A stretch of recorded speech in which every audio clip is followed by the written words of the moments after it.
You ask Tiger to calculate. This deals with linear inequalities with one unknown. The final result is n greater than 4.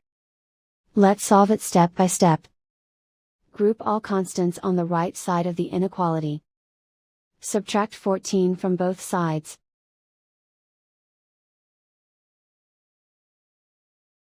Simplify the arithmetic.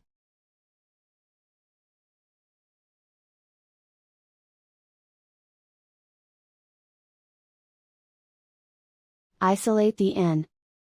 Divide both sides by 2.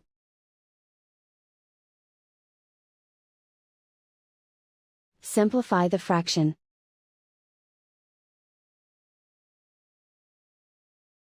Find the greatest common factor of the numerator and denominator.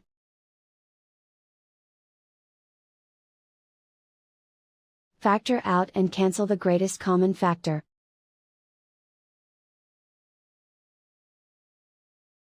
Plot the solution on a coordinate grid. And so the final result is n greater than 4.